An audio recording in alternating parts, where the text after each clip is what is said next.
ওলামায়ে কেরাম কখনোই জাতির সাথে খেয়ানত করে না। ওলামায়ে কেরাম কখনোই জাতিকে ধোঁকা দেয় না। মাদ্রাসা ধোঁকা দেয় না, ওলামায়ে কেরাম ধোঁকা দেয় না। ওলামায়ে কেরাম জাতির দরদি, ওলামায়ে কেরাম উম্মতের দরদি। আমরা সেই রসুলের ওয়ারিস, যেই রসুল সাল্লাল্লাহু আলাইহি সাল্লামের সিফাত ছিল মুতাওয়াসিল আল আহজান দাইম আল ফিক্র, যিনি সারাক্ষণ চিন্তিত থাকতেন, সারাক্ষণ ফিকির করতেন। আমরা সেই রসুলুল্লাহর ওয়ারিস, যিনি উম্মতের ফিকির নিয়ে থাকতেন, সারাক্ষণ ফিকির করতেন, মানুষের পরিবর্তনের জন্য চেষ্টা করতেন। আল্লাহ তাআলা আমাদেরকে বুঝ দান করেন। আমার বাপ, তর্জমাটা শুনেন। এই আয়াতের কথা বলতে গিয়ে আমি মূলত একটা কথা শুধু বুঝাইতে চাই। আমরা যারা মুমিন, এখানে আমরা সবাই ইমানদার, আলহামদুলিল্লাহ। নিজেরা আমরা মুমিন, মুসলমানই তো ভাবি, ঠিক কি না বলেন? মুসলমান হিসাবে, মুমিন হিসাবে আমাদের ইমানের পরে, মুমিনের পরে আমাদের প্রথম কর্তব্য, আমাদের একমাত্র কর্তব্য ইমানের পরে তাকওয়া অর্জন। কি অর্জন? আর এই তাকওয়ার দুইটা অর্থ। একটা হলো তারকুল মুনকারাত, গুনাহ বর্জন। আরেকটা হলো ফি'লুল খায়রাত, আদেশ পালন। আর উভয়টার মিল যার মধ্যে আছে সেই আল্লাহকে ভয় করে। এজন্য তাকওয়ার অর্থ যদি কেউ বলে আল্লাহকে ভয় করা, একই কথা। আল্লাহকে ভয় করা মানে দুই কথা, গুনাহ বর্জন, আদেশ পালন। গুনাহ যে বর্জন করে, আদেশ যে পালন করে, সেই আল্লাহকে ভয় করে। আল্লাহকে যে ভয় করে, গুনাহ সে বর্জন করে। আল্লাহকে যে ভয় করে, সে আদেশগুলো পালন করে। একটা আর একটা কাগজের এই পিঠ, এটা যেমন একটা পিঠ, এটাও তো একটা পিঠ। তো এইটার এটা আলাদা করা সম্ভব? কথা বলেন না কেন? সম্ভব। ঠিক ঠিক আল্লাহর ভয়, এটা যদি এই পিঠে লেখেন, তাহলে ওই পিঠে লিখতে হবে গুনাহ বর্জন, আদেশ পালন। এটা আলগা করিলে আল্লাহর ভয় হবে না, আল্লাহর ভয় আলগা করলে ওইটা হবে না। কথা বুঝেন নাই? তাইলে আল্লাহর ভয় মানেই গুনাহ বর্জন, আদেশ পালন। আর এই দুইটার মধ্যে, এই গুনাহ বর্জন, আদেশ পালন, এই দুইটার মধ্যে এক নাম্বার হলো গুনাহ বর্জন। আগে কি বলেন? গুনাহ বর্জন।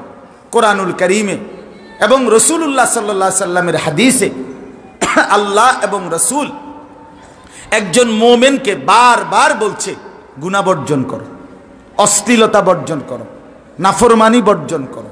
ওয়াদারু যাহিরাল ইসমি ওয়া বাতিনা। আল্লাহ তাআলা বলে প্রকাশ্য গুনাহ ছেড়ে দাও, গোপন গুনাহও ছেড়ে দাও। আল্লাহ তাআলা বলেন ওয়ালা তাকরাবুল ফাওয়াহিশা মা যাহারা মিনহা ওয়া মা বাতান। তোমরা অশ্লীলতার কাছেও যেও না, প্রকাশ্যেও না, গোপনেও না। আল্লাহ তাআলা বলেন ওয়ালা তাকরাবুজ জিনা। তোমরা জিনা ব্যভিচারের কাছেও যেও না।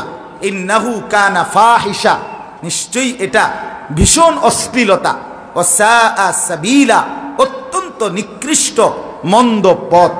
আল্লাহ তাআলা বলেন ওয়ায়ানহা আনিল ফাহশাই ওয়াল মুনকার ওয়াল বাগি। আল্লাহ নিষেধ করছেন তোমাদেরকে অশ্লীলতা থেকে, গুনাহ থেকে এবং জুলুম, সীমালঙ্ঘন থেকে।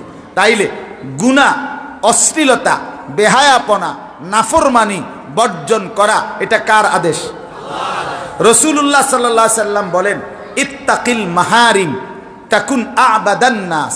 আমার উম্মত সমস্ত হারাম নিষিদ্ধ বস্তু থেকে বেঁচে থাকো, তাহলে তুমিই হবে সবচেয়ে বড় ইবাদত গুজার আল্লাহওয়ালা। নবীজি বলেন ইত্তাকিল্লাহা হাইসুমা কুনতা। হে উম্মত, যেখানেই থাকো, যখন যেখানেই থাকো, আল্লাহকেই ভয় করো। মানে গুনাহ বর্জন করো, নেকি পালন করো, আদেশ পালন করো। নবী সাল্লাল্লাহু আলাইহি সাল্লাম বলেন ইন্নাদ দুনিয়া, যেই হাদিস আমি পড়ছিলাম, ইন্নাদ দুনিয়া হুলওয়াতুন খাদিরা। নবীজি বলেন দুনিয়া বড় সবুজ, সুন্দর, মিষ্টি করে আল্লাহ বড় চমৎকার করে দুনিয়া সাজিয়েছেন। ওয়া ইন্নাল্লাহা মুস্তাখলিফুকুম ফিহা। আর আল্লাহই তোমাদেরকে এই পৃথিবীতে, দুনিয়াতে থাকতে দিয়েছেন। ফায়ানজুরা কাইফা তা'মালুন। তিনি দেখতে চাচ্ছেন তোমাদের আমল কেমন।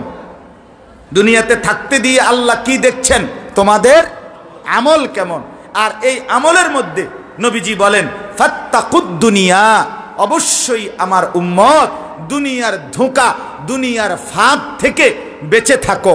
ওয়াত্তাকুন নিসা, নারীর লোভ, নারীর আকর্ষণ, নারীর ফাঁদ থেকে, নারীকে কেন্দ্র করে যাবতীয় গুনাহ থেকে বেঁচে থাকো। তাইলে ওই আল্লাহ দেখতে চায় তোমাদের আমল কি, এটা বলে প্রথম কি বলছে? বেঁচে থাকো। কথা বলেন না কেন? কি বলছে? বেঁচে থাকো, বেঁচে থাকো। এই জন্য আরবিতে বলে দাফউল মুদাররাতি মুকদ্দামুন আলা জালবিল মানফাআ। অর্থ হইল আগে ক্ষতি সরাও, এরপরে উপকার করো। আগে গ্রিলের মধ্যে রং দিবে, জংকার পড়ে গেছে, মনে করেন স্টিলের গ্রিল, লোহার গ্রিলে, গ্রিল বোঝেন তো, জানালার গ্রিল। এখন এই গ্রিলের মধ্যে যে রং দিবে, এখন ঝংকার পড়ে গেছে, তাহলে নিয়ম কি? আগে রং দাও, এরপরে সিরিজ কাগজ দিয়ে ডলো। তো কি? আগে সিরিজ কাগজ দিয়া ডলো, এরপরে কি করো? মানে কি? আগে ক্ষতি সরাও, মানে ঝংকার সরাও, এরপরে রং লাগাও। এইটারে আরবিতে ক্ষতি সরাও আগে, উপকার করো এরপরে। একেবারে সহজ বাংলা উদাহরণ হইল, বাংলায় বুঝার জন্য, ভিক্ষা থাক কুত্তা সামলাও। বাবুরে সাইল দেওয়ানোর দরকার নাই। আমনের ঘরে সাইলের লেগে আসছিলাম, গেইটে যেই কুত্তা খেউইতে আছে ভাই, এটা কামড় দিলে এরম 2-4-10 কেজি চাইলে হইতো না আমার। আমনে চাইলের দরকার নাই, আমনে আল্লাহ দোহাই কি করেন? কুত্তা সরান। এইটারে বলে আরবিতে উজবুবিল কাল, অর্থাৎ ভিক্ষা থাক কুত্তা সামলাও, ক্ষতি সরাও, ক্ষতি করো না। উপকার করতে না পারো, কি করো না? ক্ষতি। তো আল্লাহ তাআলা প্রথম বলছেন গুনাহ ছাড়ো, গুনাহ ছাড়ো, গুনাহ ছাড়ো। রসুল বলছেন গুনাহ ছাড়ো, গুনাহ ছাড়ো। তো এরপরে বলছেন নেকি করো। আর এটা তখন আর বলতে হবে না, যে গুনাহ ছেড়ে দেয় খুদার কসম তার দিল সাফ হয়ে যায়। আর এই পবিত্র বিশুদ্ধ অন্তর নেক আমল না করে, সেজদা না করে, গোলামি না করে আর 1 মিনিটও সে তৃপ্ত থাকতে পারে না।